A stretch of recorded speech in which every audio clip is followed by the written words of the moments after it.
Hello, everyone. I think I'm live.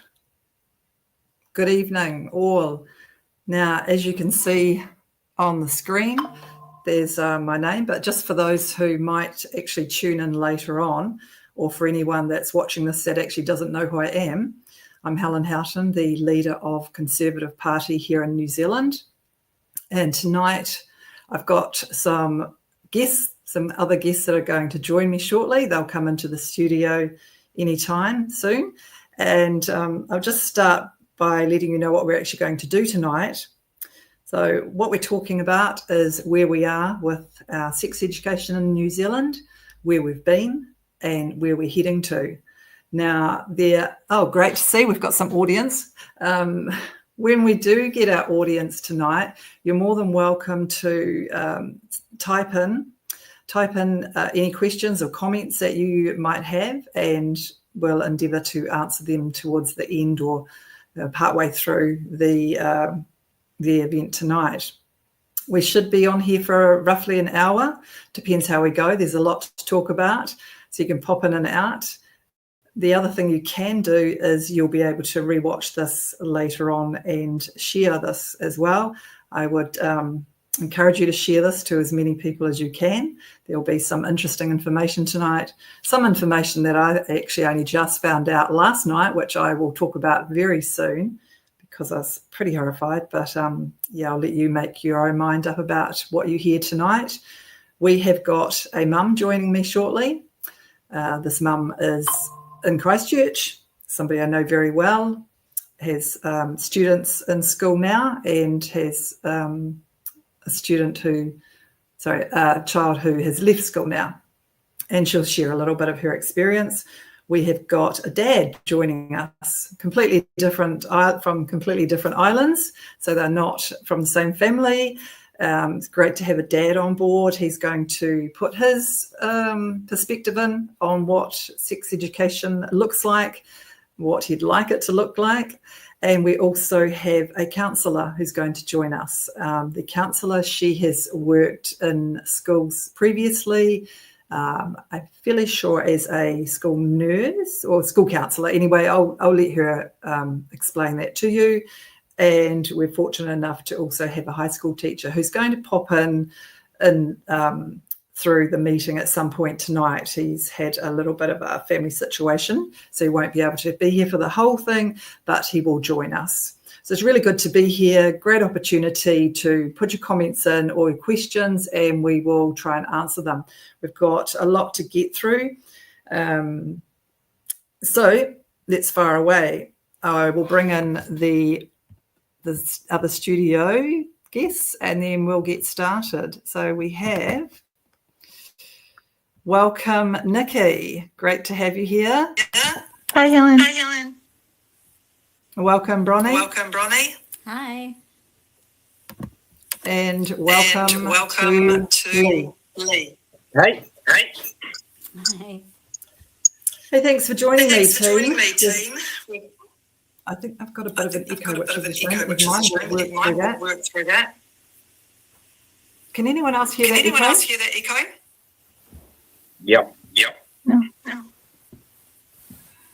Any techie people out there can help me deal with that?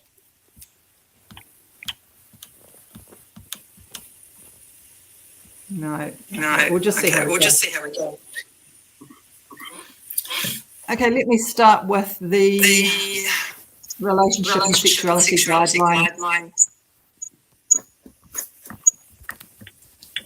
Now, for those who are from New Zealand, you would know that we have had a big change with the relationship and sexuality guidelines.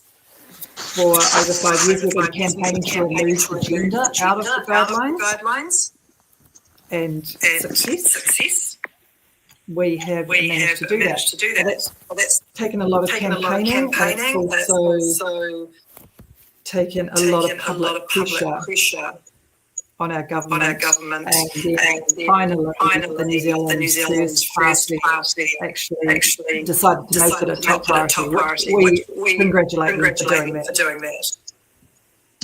Okay, so that has led us to this point where our Education Minister has put out a document, a draft document for us to put our submissions in, which we have all done. And then it will come out and we can actually have a look at what the document looks like. Now, I had an interview not too long ago, Reality Check Radio, talking about this, and I gave the new document a 10 out of 10 around the gender issue, because the good thing is they have removed every reference to gender. Okay, so well done, really good. However, there were some issues in the draft, and I had added those concerns in my submission. The really good news is there's been an article out from New Zealand school principals who have also put in their concerns around this draft, where it's highly, it's got a higher amount of sex content. And I'll just read, actually I'll put it up on the screen, and I'll read a little bit of what they have said. And this is really good stuff. Principals push back against early sex education in schools, which I don't think you can see that, so I'm just going to share my screen. And hopefully when somebody else talks, I might be able to fix up that.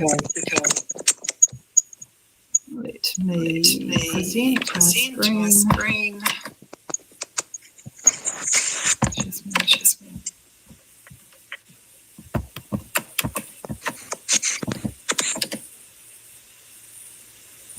Okay.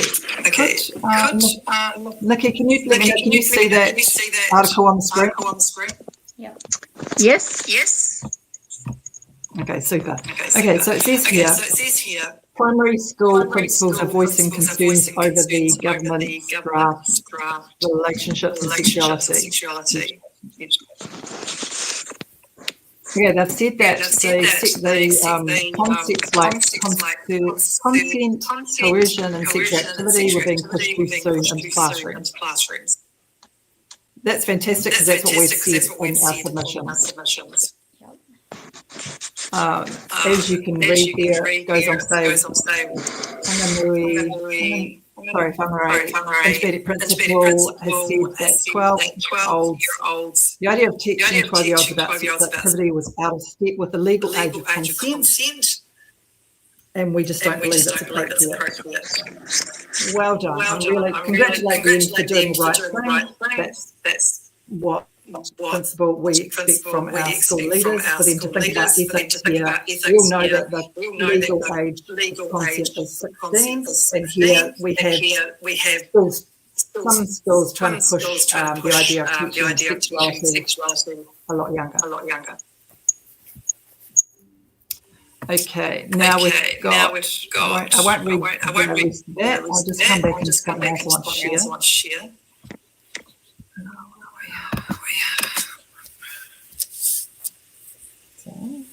Okay, last night I viewed a video from Let Kids Be Kids. Some of you some of the audience or those watching later have actually watched this. I will share a little bit of it now, and then I encourage you to actually go and find the website and watch the whole video, because there's some pretty concerning things happening. And just before I share it, I'd like to say that while we're happy that the gender has been removed from the guidelines, and we've still got work to do here, it's not only the guidelines that we're concerned about. This is much wider, and there's huge issues around the people that are being allowed access into our schools. I'll share that shortly. So tomorrow, for example, we've got Pink Shirt Day. In June, we have rainbow something. I can't keep up. There's that many rainbow things. But I'll share that shortly, which you are going to be pretty horrified about on explain. So let me just share my screen again. Welcome to those who are watching, by the way. We will come back to you later. Oh, gosh, I'm so sorry for the echo. I'm trying to share my screen.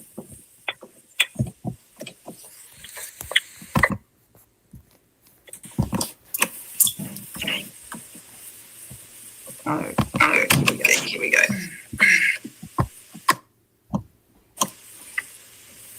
Can everyone see this? Somebody? Yep. Yep. Okay, let me know if you can hear it. Mhm.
I'll just stop there. If you can see in front of you, there's something called cosplay. It's one of the workshops at the school, and I'm going to get our mum to talk a little bit about what cosplay is later. She's had a little bit to do with that with her own child.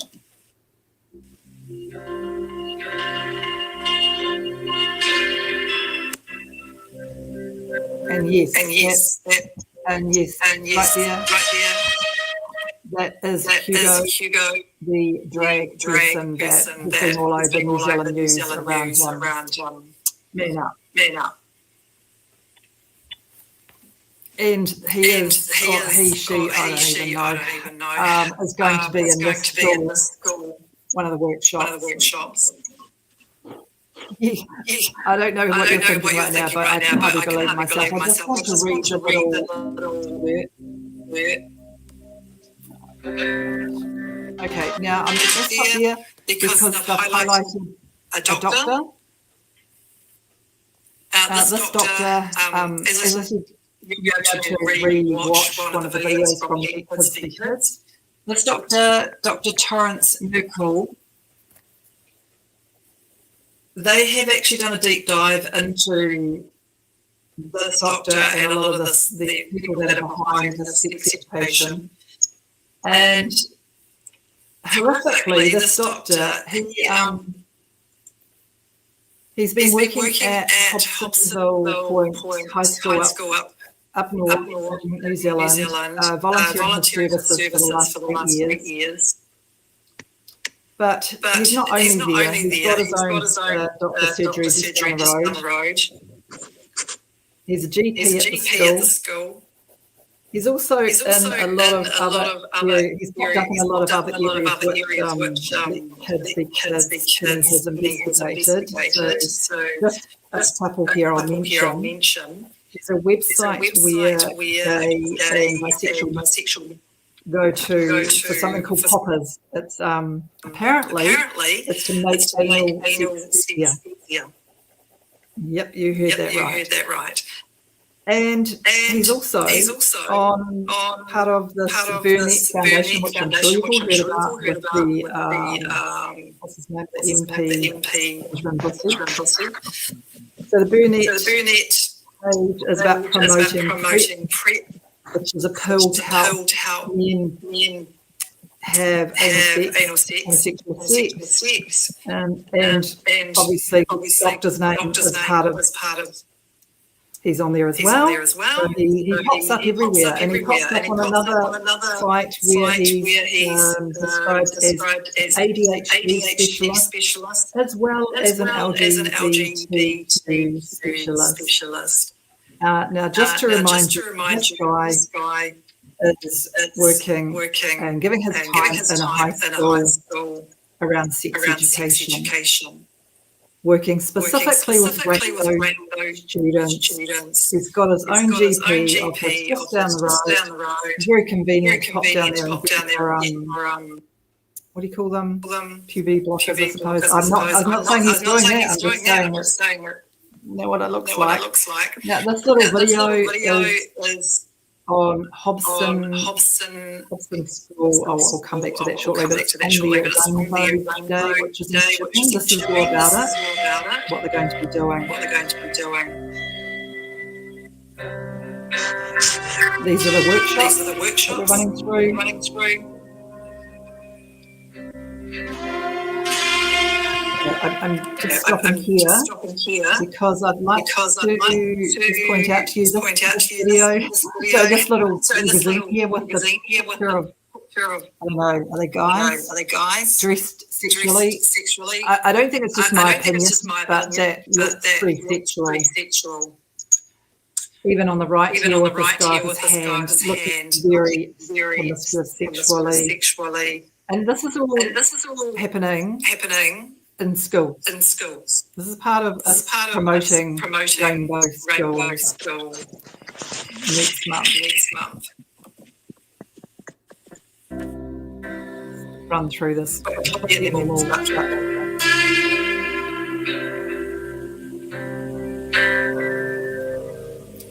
Little day out day.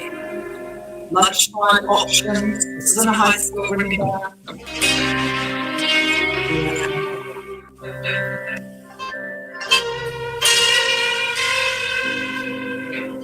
Register for Little Gay Out 2025.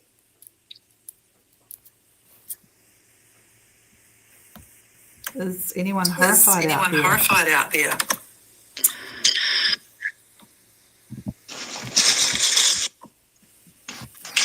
Okay, Hobsonville Point Secondary School. Just stop sharing that. Oops. I don't know. Something's infecting my computer as we go. Goody.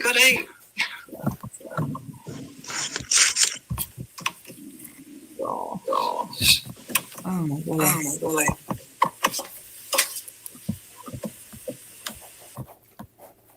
Does anyone get the feeling that somebody's interfering with my computer? Yeah.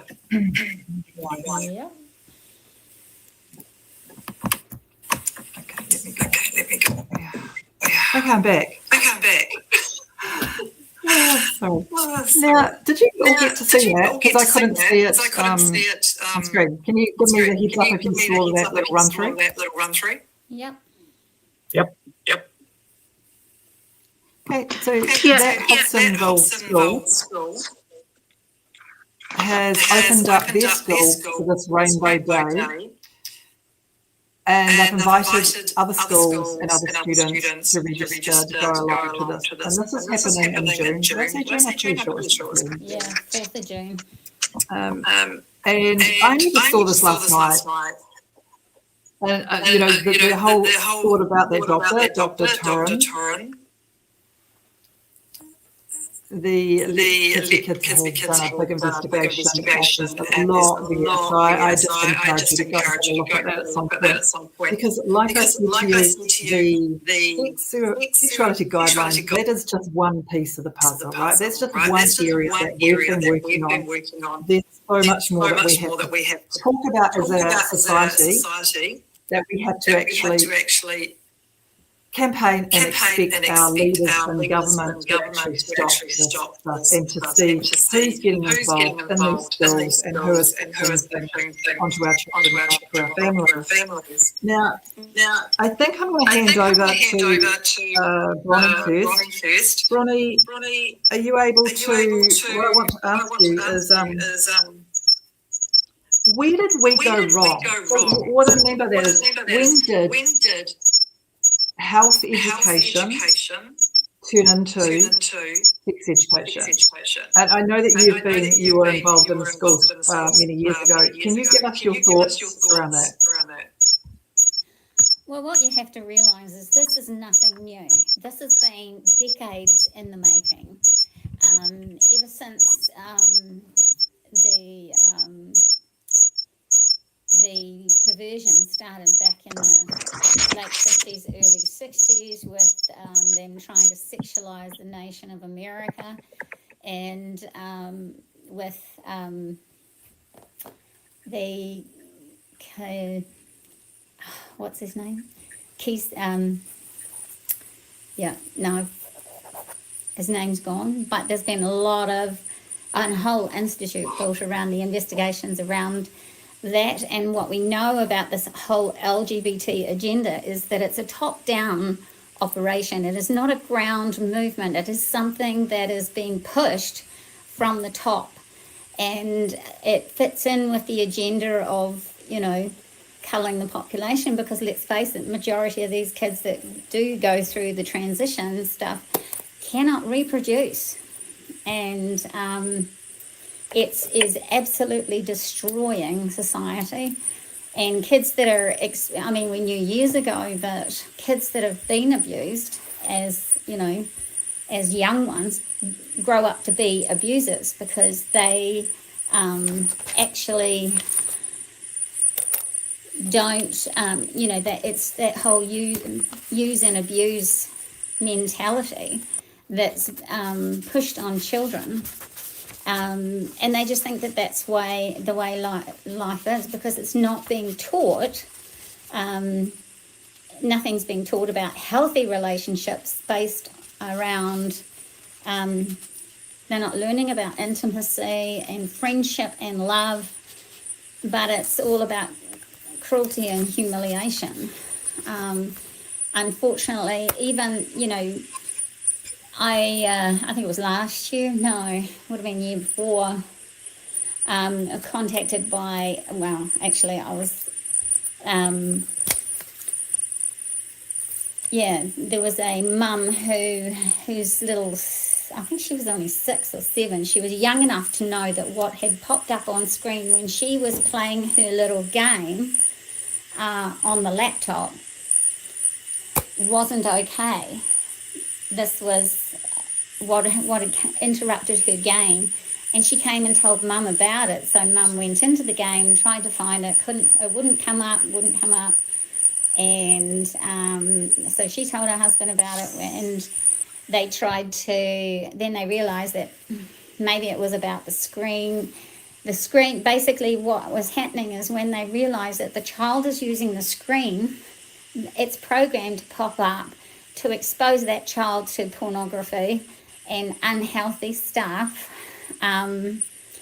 without the parents' knowledge. So parents just have to be so vigilant these days, especially around games and all screen time, these online games and stuff. And the thing is, because that's where a lot of the access is happening for the kids, that they pop up and say, we'll be your friends, they know how to hook into the loneliness of teenagers. And there's so many ways that they are targeting the children. And this curriculum that has been, yes, I'm glad they've taken the gender stuff out of it, because when the stuff that I saw before that, there's just blatant lies through the thing saying, no, this does not affect a girl emotionally to be engaged in sexual activities, before she's ready. Emotionally, children are not mature enough to handle sexual experiences at such a young age, and it is damaging, not just to their mental health, but of course to their sexual health, their physical health, because they don't know how many other people that person has slept with or had physical contact with. And there's escalating rates of STDs and also, it's a minefield out there for the kids now. It's just so sad. So I can't encourage parents enough to be incredibly vigilant around your children. And I mean, the only really encouraging thing I can say is that I believe what impacts the child's life most is what happens at home. So for goodness sake, get in early and teach your children how to be kind and loving and compassionate, because I tell you what, these pornographic sites and things that do pop up for children, when they just Google a very innocent word, they get exposed to some pretty scary stuff. Can I just pop Can I in? just pop in? So you Two two things. things. This one is you said about parents teaching their children to be kind and loving and all of that. Great. Is that a role that teachers and schools should be doing as well? It is absolutely needs to be reinforced in the schools. Yeah. However, I'm concerned that the schools are using that as a leeway into this other, the diversity and inclusion. Yeah, I hear what you're saying, but I'm not talking about, I mean, I think we've had that conversation before, Helen, where, you're teaching basic respect, and yeah, with the, of course they're going to, it's what, if you want for a better word, the enemy likes to use, is to use their own words and pervert it. So for this DEI stuff, what their meaning is,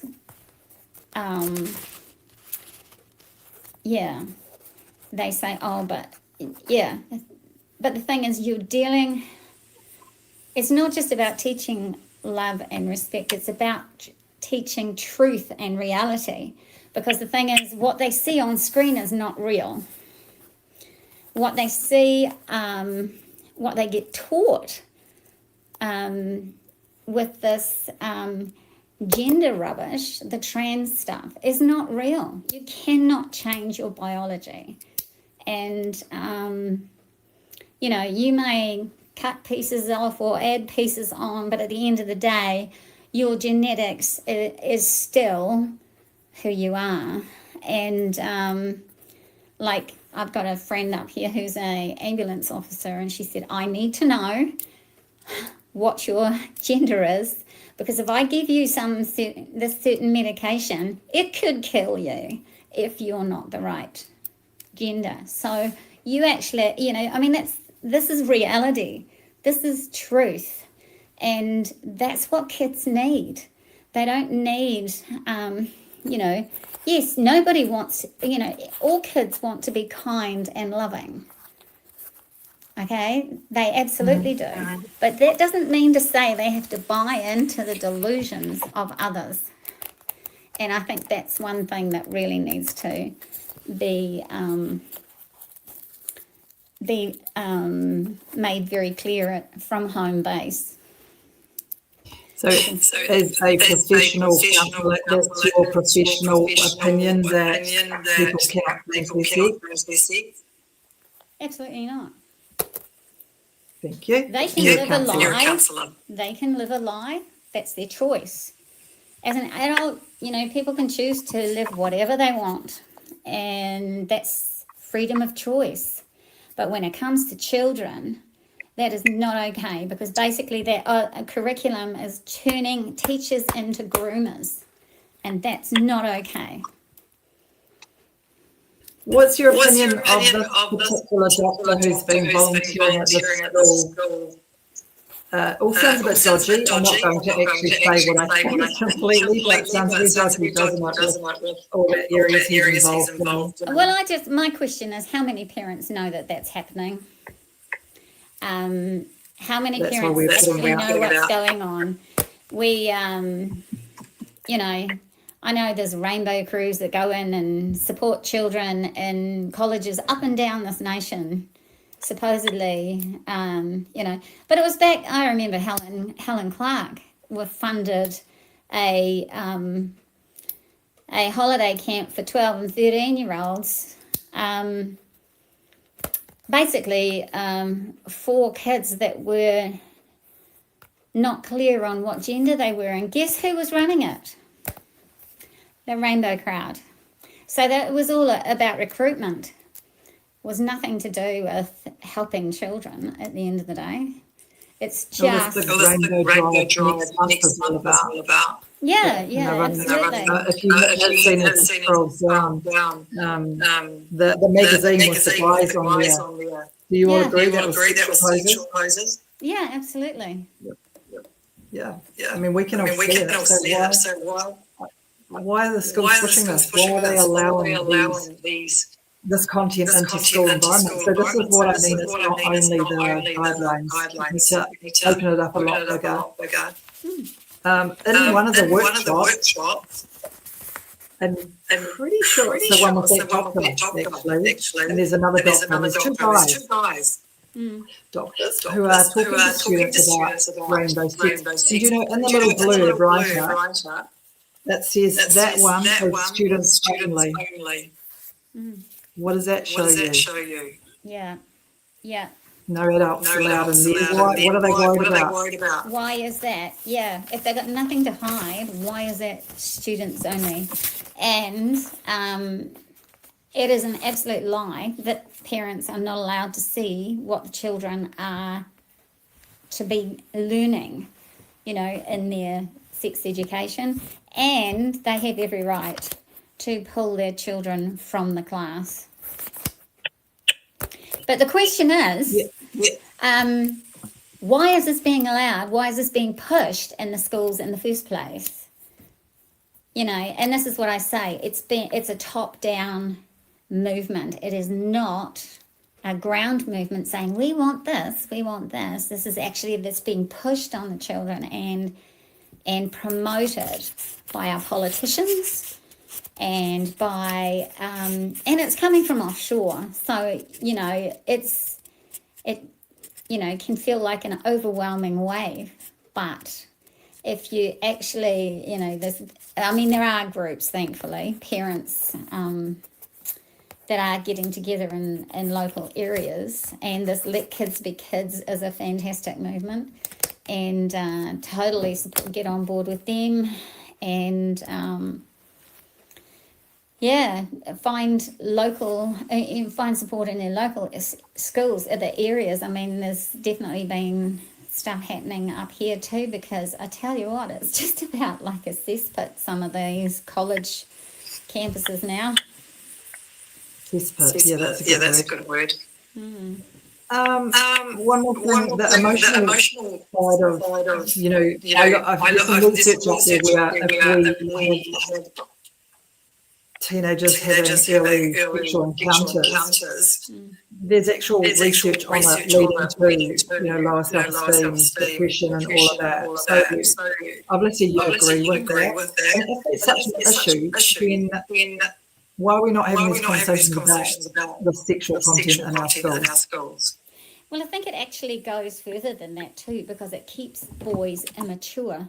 They, for boys to really grow up, they need the tough stuff. They actually need, their dads. They need hardline stuff, and they need to be able to resist this sort of crap, because every time they have an encounter like that, it actually dumbs them down. And I'm not, it's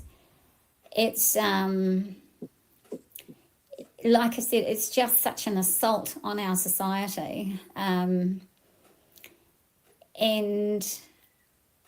boys thrive with challenge. And I think that this whole sexualizing them early is just robbing them blind of real relationship and a healthy future. Because I tell you what, I've worked with couples. It is so violent and abusive in the bedroom. It is not okay. And yet that's the expectation that's being put on women because of what they've watched through their teenage years or, you know, their experiences, and they think that's normal. No, it's not. Actually. Yeah.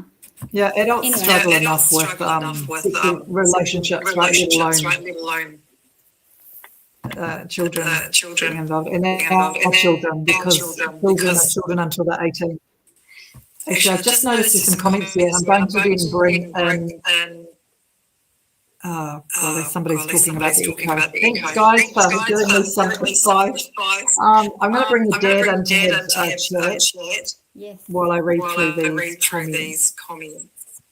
So, Lee, are you able to just let us know what your thoughts are around what you've seen and what you think we should be teaching around sex education? Thank you. Yep. Now, I think that Bronnie has touched on a lot of things that concern me. I think it does start at the top. These children have been groomed for years. They're being robbed of their youth. They're children. They should be being taught about core values and things like that instead of this rainbow stuff. This is adult problems being thrust onto children.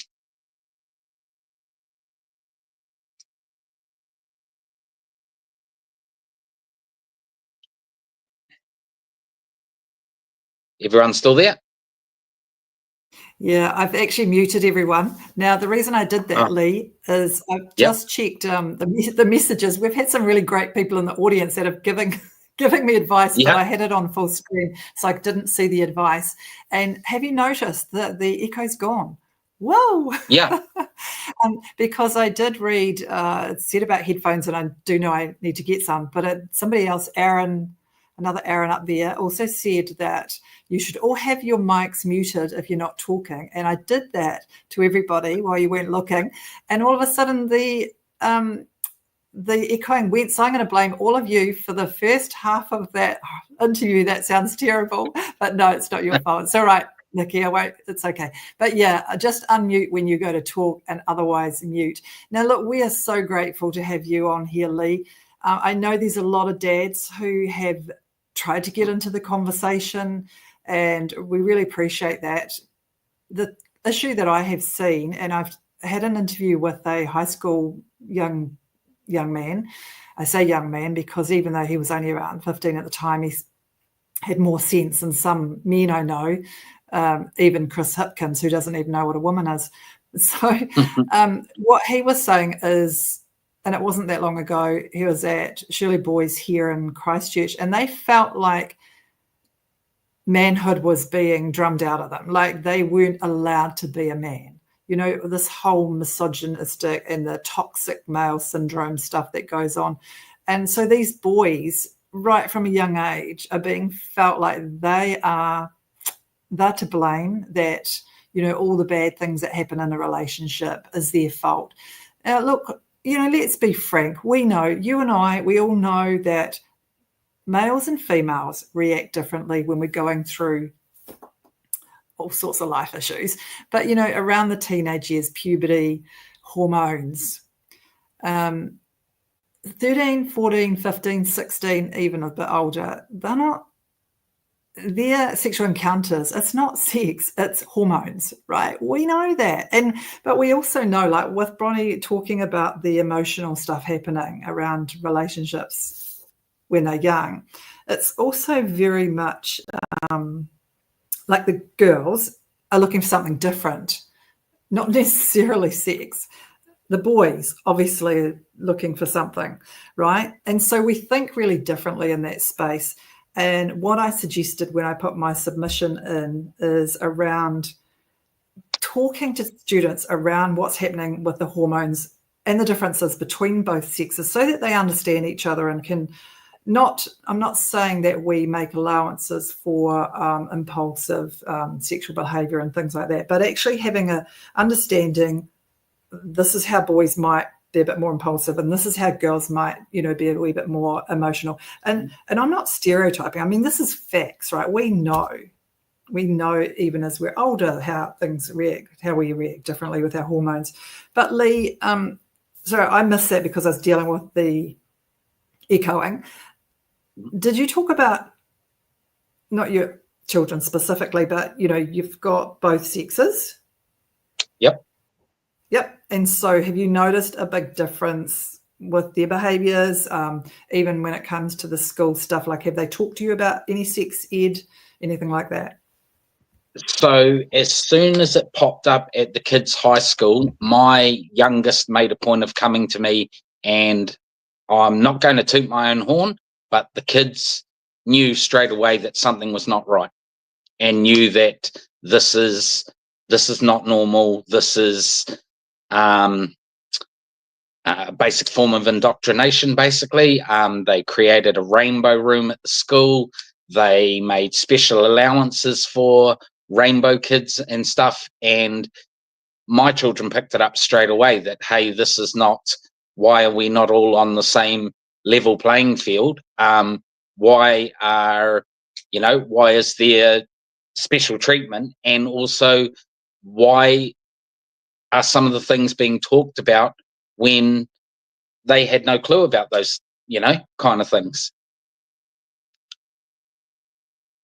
Yeah, good. So this school that I showed you before in the video, now apparently, and you can go back and watch this on Let Kids Be Kids, apparently that school is trying to say there's, somebody from that school is saying that there's roughly 50% of the students are trying to identify something else. That's hugely concerning. I mean, we know that that's not reality. And that's, when I was down south a couple of years ago campaigning, this woman came over to me, and anyway, she thanked me for the petition that we put out trying to remove it. And she told me, so she was a teacher. She was a young teacher and from a country school, just the very small schools. And she had 3 students in her class, 3 students who were trying to get her to call them from the opposite, the sex that they weren't. And so she ended up saying to them, you need to bring me a note from your parents, basically. But what I'm trying to get at here is 3 students from her one class in a small country school, all of a sudden, they're all transgenders. What you're saying is all of a sudden, we're seeing this, like your child's school. We're all seeing it. We've all seen it. We've all heard about it. All of a sudden, it's like this big thing, like we have to be inclusive of all these transgender kids. You said rainbow kid. What's a rainbow kid? I talked to Marie on RCR about this recently, and it's such a bigger topic. But for me, I know that this is so fake and it's false and it's a fad. Did I use 3 Fs? That was good. I was a punk rock when I was 14. And what they're trying to do now, from punk, it went to gothic, then it went to emo. Now you don't hear about that anymore. It's gender neutral. And the thing is with this is when I had my piercing, my tattoos and all of that, I could remove it all. No harm done. A bit silly, a few silly memories that I've got and some trouble I got into. But what we're doing now is chopping off healthy breasts, chopping off penises. We are sterilizing children. They don't get that back. And sure, there's been some absolute idiot doctors out there who have turned around and said, oh, we can just sew new breasts on. I mean, how ridiculous is that? But they're never going to, their sexual anatomy is not going to ever work the same, ever, even for sexual pleasure. So what Bronnie talked about, I think it was Bronnie right at the beginning, is sterilizing, is something like that. Well, they will never have a proper sexual encounter. It just doesn't work. Like the penises that they've recreated on these girls, okay, so I've investigated all that and they just don't work. They have to then go and get a whole lot of other surgery. This is a lifelong surgery kind of medicalization thing, hugely concerning. So what you said, Lee, your kids, sorry, who was that? That was me. I was just going to jump in and say one thing that they do not tell the children is that it's a very painful process, the whole thing, not just emotionally. This is physical pain, because what they're actually giving them with the hormones is sterilization, and it destroys their reproductives. It's and as those body parts shrivel up with the castration kind of stuff, it's actually really painful. They don't bother telling the kids that. They just paint a really glossy picture of this delusion. Anyway, I'd like to hear more of what Lee's got to say. I'm just noticing as I go, occasionally I see some comments, so I'm going to throw them up for us to discuss. Thanks, Olivia. Teenagers can pick things up. Then they must discuss with their families and solutions, find what is the problem in the schools. Yep. Okay. Thanks for your comment, Olivia. I think there's just a couple more before I come back to, hold on, here we go. Chris, thank you. Trans contagion is a huge peer group issue. Yes. 100%. Bingo. Yeah. That's exactly what it is. And there's the ones that drive the online stuff really do pit the kids against their parents. Don't talk to this one. Don't talk to that one. And knowing ones in the country or offshore that have gone down that track and reversed the process, who have recovered, and they're told to stay away from them. I know that from speaking to kids and the parents. So top marks to you, Lee. Keep up that good relationship with your kids. Thank you. Okay, we might come back to you, Lee. There might be some more that you can add, but right now I'm going to bring Nikki in. Nikki's a mum of an ASD girl, and Nikki's had a massive story, and you might have heard her story before, but she might just share a little bit of it. And I got to know Nikki very well. We've gone out and talked to a lot of parent groups before, and we're here in Christchurch, and she's had an experience with a high school, where they basically helped indoctrinate her child to become something that she's not. So, Nikki, do you want to jump in and just share your thoughts on sex education and how that's impacted your family? Sure. Thank you, Helen. So we moved here about 8 years ago now, and I had a 16-year-old daughter who was never confused about her sex ever. She was never distressed, really, until she went to Lincoln High School. And within weeks, she was identifying as a trans boy. And the school did this behind my back. So, I've talked about it before. But, coming back to the new guidelines, having a look at those, obviously it's something that I'm quite interested in. I think that they didn't go far enough with, just as you've all already alluded to, girls with autism or autism spectrum disorder or high functioning autism, they mask because they want to belong and fit in, and that's normal. They have very intense emotions.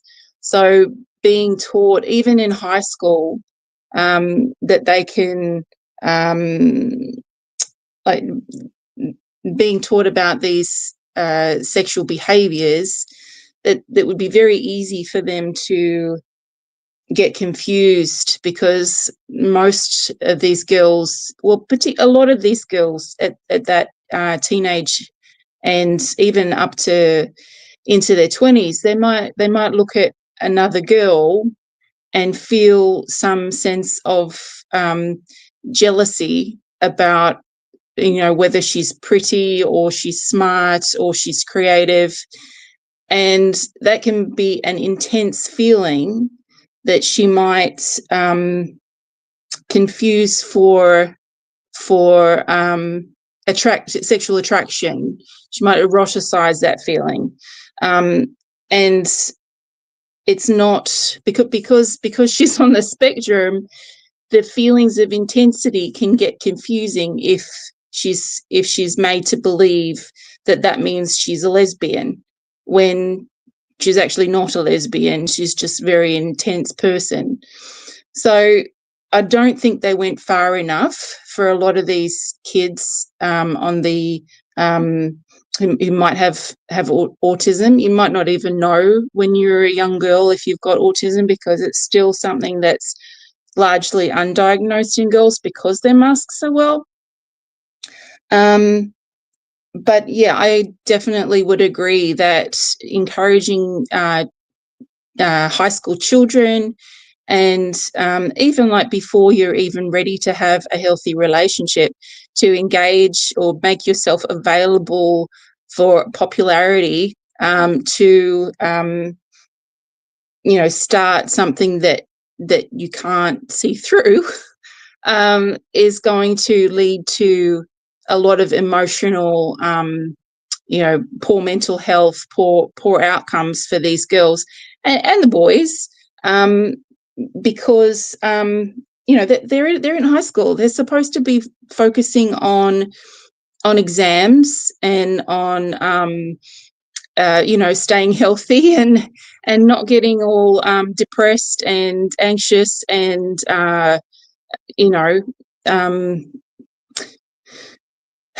no boundaries around what a healthy relationship and what a healthy sexuality looks like.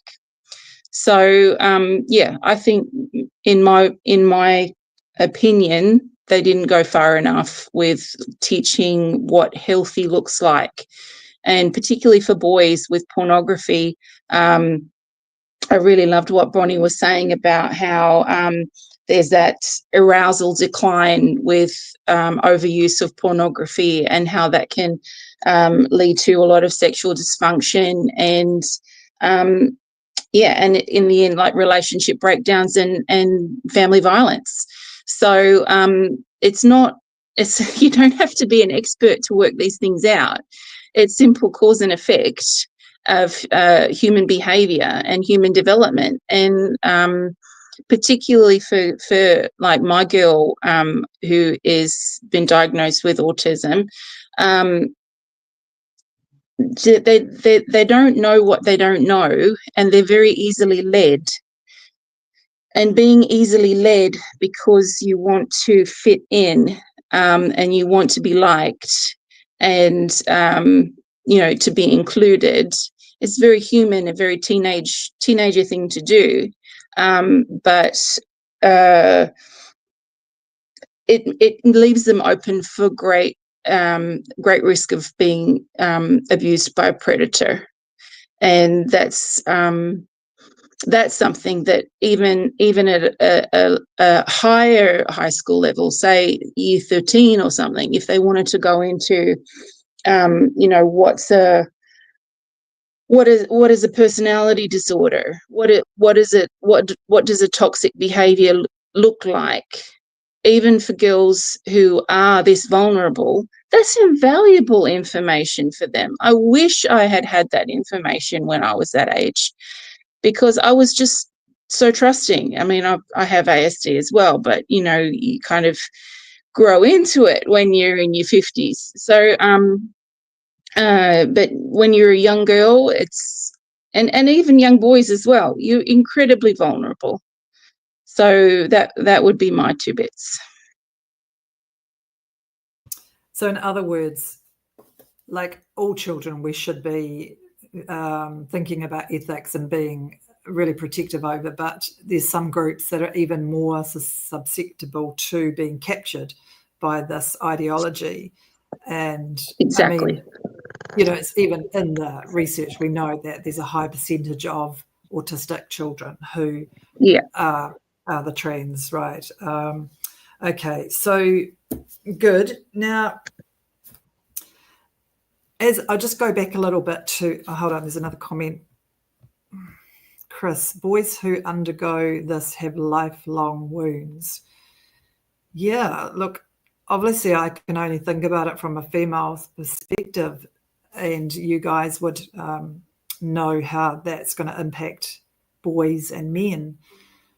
At the end of the day, both sexes are being impacted hugely over this, as are all relationships, as is society. So this is not like, you know, you get comments online where people say, just let everybody be, do what they like. What's it got to do with you and all of that? Well, it's actually got a lot to do with us. This impacts everyone, because whatever is going on for these kids when they get older and then they need to detransition, it's all medical, it's all holding up the medical system, the hundreds and thousands that goes into the care.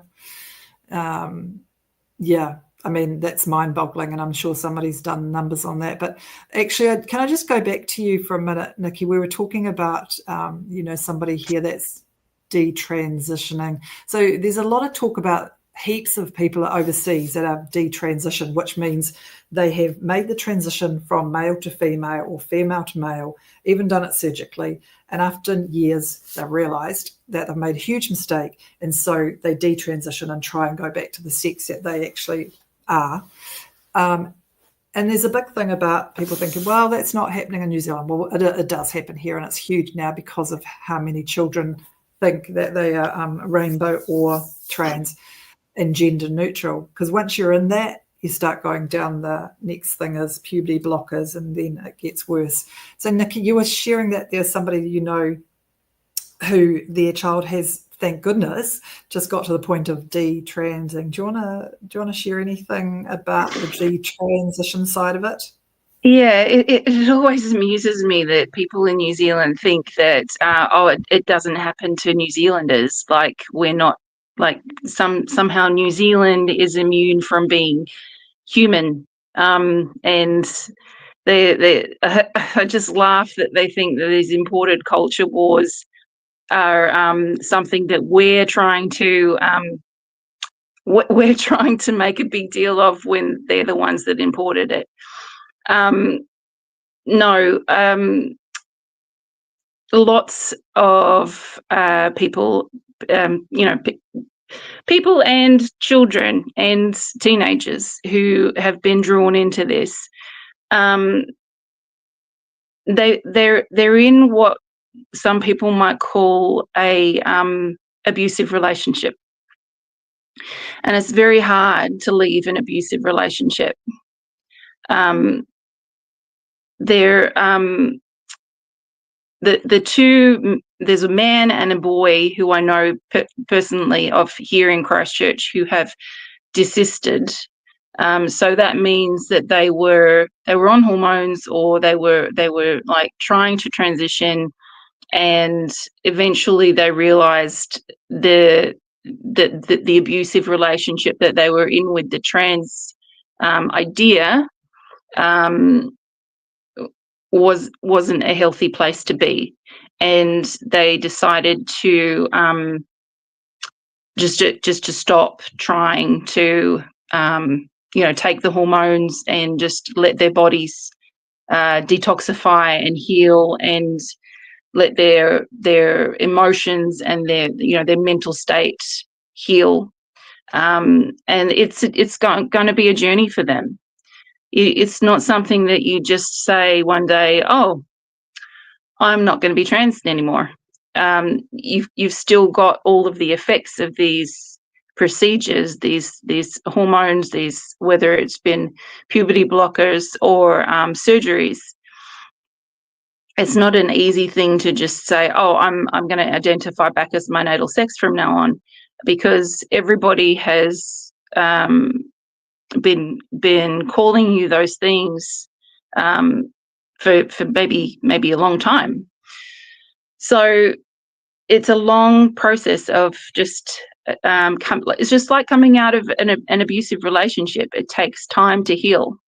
And, you know, I think just being there for these kids as they come out of this trans idea, you've got to, you know, just be there for them as you would somebody coming out of domestic violence. So there are a lot of parallels between the trans movement and groomers, because a lot of these grooming predatory relationship types, when you start, you're given so much love and affirmation and care, and you're told you're wonderful, and then you're not allowed to ask questions. You're not allowed to you know, make critical thinking for yourself. You're punished for those things. And then you're controlled and you're manipulated and you're blackmailed and you're slandered, maybe, if you don't, you know, do what the doctrine says you have to do. There is and these kids, they think that they are in it for the long run. They think that it's real love. They think that that's what healthy looks like. Because they've been indoctrinated to believe such things, and eventually it can't. It's not sustainable. So we have to, you know, be preparing ourselves to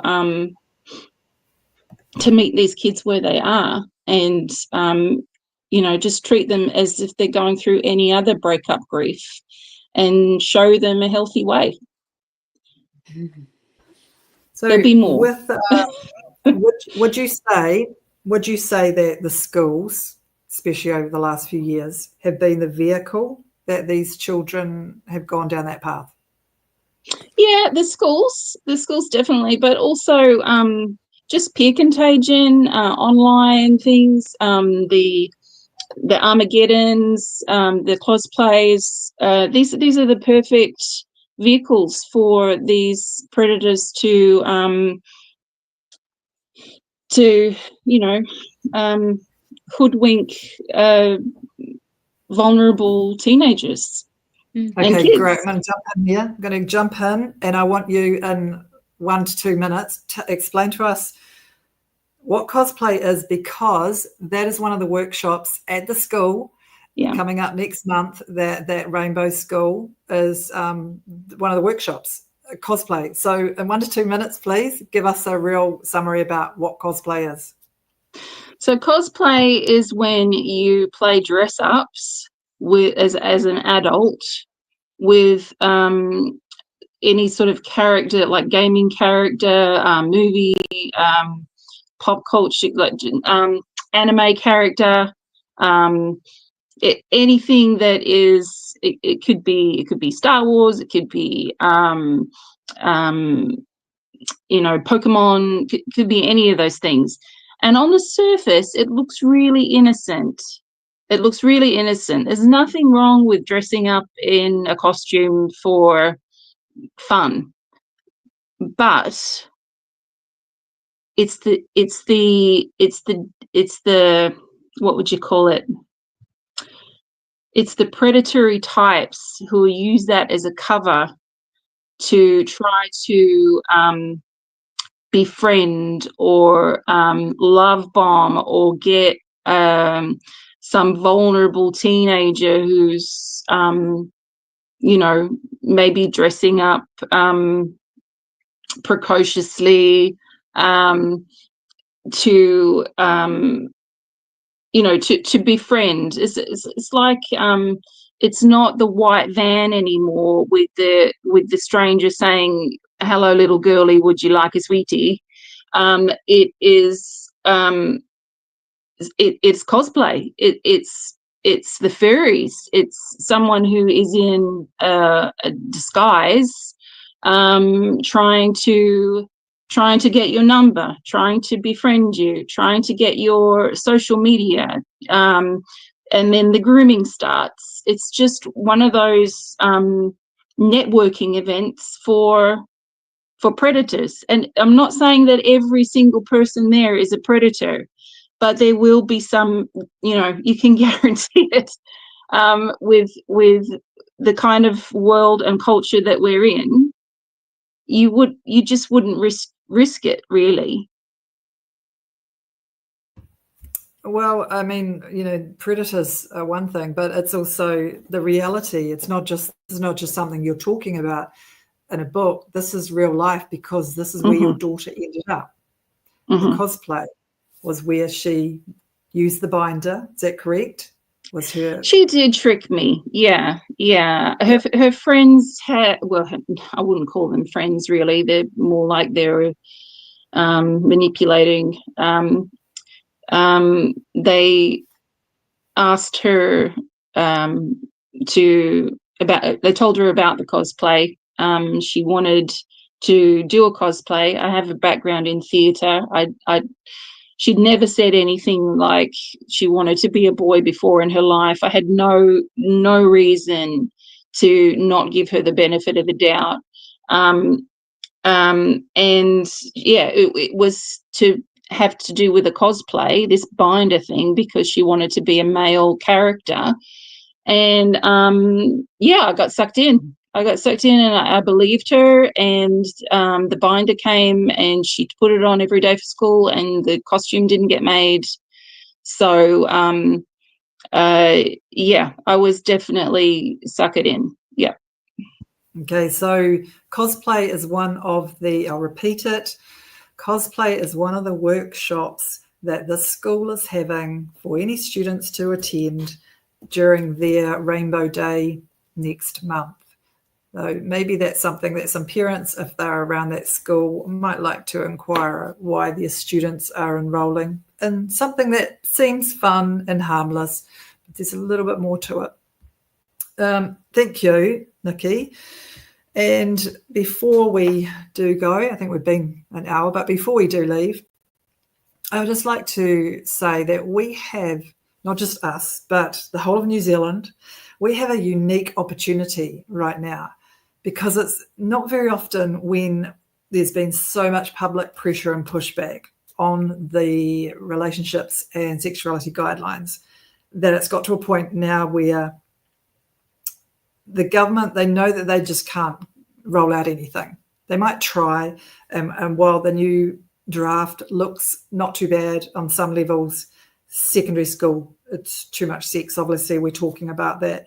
But this is the ideal time for everybody out there to actually get involved, to have your say. Email every MP you can. Put the pressure on. Keep the pressure on. Keep the pressure on New Zealand First. I mean, good on them. They're doing the right thing. But keep the pressure on them, because this is not going away. I suggest you all, if you haven't already, go to Let Kids Be Kids website. Look at not just the little clip that I shared, but there's a big deep dive that Penny has investigated on many things, but in particular this doctor that popped up on that school, who works at that school, and he's involved in a lot of other areas where you wouldn't want your children involved, and yet he is in your child's, that school. So huge concerns about that, those kind of people. So as I said, unique opportunity. This is where we realize that there is power in the people. Okay, for a long time, this has been a problem, and not just over the last 5 years. It's been deeper, but some of us didn't know about it. Teachers didn't even know about it, and it's great. Teachers now are more aware, and they're pushing back too. But we need to do a lot more. Dads, Lee, thank you for coming. Is there anything you would like to say to dads to encourage the men out there? we've had a couple of conversations and you have got a lot of common sense. I just noted that just before you pop back on, Lee, Chris actually put a couple more comments on. He said he was referring to surgery. So when he said boys who go through that, it's a lifelong issue, obviously, that they're going to have lifelong wounds. Well, as you can imagine, you go and chop your penis off. How's that going to go? And like Nikki has said, these kids are going to need a lot of support. Chris also pointed out, where are we? Good point. It should be pointed out that the trans movement is a cult. Yep, trans movement is a cult. And what was his name again? Okay, the doctor is Dr. Torrane, Torrane, Dr. Torrane, and I will put this in the comments later. I'll share a link to Let Kids Be Kids, and I'll share a link to the actual specific video that she's done. It's probably a good hour, but there's a lot of really good information. She's done a really good deep dive. So, Lee, did you have anything encouraging word for the males in particular?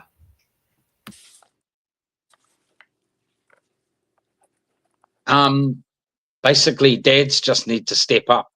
You need to be aware of what your kids are absorbing at school and socially. You need to be aware of social media influences, outside influences. Bronnie touched on something that I want to talk about, and that's these kids are made to feel lonely, and social media has created this kind of standard that they have to look like, be, live. And when you can't compete with what you see on social media, you become lonely, so you latch on to anything that gives you comfort. Now, these groomers and this whole system is geared towards preying on these kids that need something. So I strongly advise dads to be very vigilant on what their kids are watching, what they are, who they're hanging out with, what they're taking on board. But also, here in New Zealand, we got this culture of, with males, she'll be right, don't talk about feelings. I don't agree. Talk to your kids and listen to them. Yep. Very good. Wise But words. other than that, just we need more dads. Yeah, and thank you for being a dad that does stand up for this. Yeah. And I know that you have been following our journey for some time, and so we appreciate you, Lee. Thanks a lot. Yeah. Bonnie, did you want to add More than anything welcome. before we finish? No, I mean we've covered a lot, but there's an awful lot more out to talk about that. But just parents absolutely need to be vigilant. It is so sad that so many fathers are not in touch with their kids, and like Lee says, just very trusting of the schools, and they absolutely should not be anymore. They, parents absolutely need to know what is going on in the classrooms. And, because like I said, these kids that are being, especially, even primary school, kids that are being abused, it's happening in this playground, it's happening at schools. And, often kids they don't have the connection to be able to talk about it. So just make it easy for your kids by getting close, keep them close, and keep the communication open. That's my last thought. Thank you, Bronnie. It's interesting. We used to think that schools were a safe place to send our kids. And look, I'm not hammering schools here, because there's awesome schools. There are fantastic teachers that do a tremendous job. And, a lot of this is just being pushed onto them, and they haven't known how to deal with it. A lot of them didn't actually see the warning signs and see how severe it was. And I can say this way back when they had a pilot school where they brought some of the stuff in, one of the teachers who was involved at the time, it sounded all to her like it was above board and it wasn't, it was harmless. But that person now, that teacher now, has retired, and she's also started up an organisation that is pushing back as well. So that just shows you that, the way they wrap it up in all this lovely diversity, kindness and inclusivity. And like I said many years ago, since when have teachers not actually been doing this? And all of a sudden there's this big push, like for decades, teachers, they haven't been inclusive before. And now they need this, these rainbow organisations like Inside Out to come along and teach teachers how to be inclusive. Do rainbow development courses really for all your rainbow students. I mean, there's no rainbow students. That's quite offensive in itself, really. I do think the incident higher in the cities of this stuff going on. Yeah, it's quite offensive to be told to be a kind person when you're already a kind person. And it's not, enabling is not kindness, but to a predator, that's exactly what they want you to believe. What is that word? Tough love. Yeah, it takes bravery and resolve for us to actually do the right thing. So hopefully we can all stand up now with a stronger backbone and push back on the lies. But thank you to my guests tonight. Thank you, Bronnie. Thank you, Nikki. Thank you, Lee. It's been absolutely wonderful having you here. Thank you. We'll no doubt talk again about some other issues. It's not only education that's an issue for our country, but we'll do that. And for those who are watching, and for those who might watch later that watch the recording, you can obviously put your comments in and we'll go back and respond to them. You can ask Bronnie a question, you can ask Nikki, and you can ask Lee a question, and we'll all come back to you at some point. Can I just encourage you all to share the videos that we put out as well, because they are really important. And I'll put the link in for Let Kids Be Kids. And good night, everyone. Yeah. Good night. See ya. I've just stopped the recording.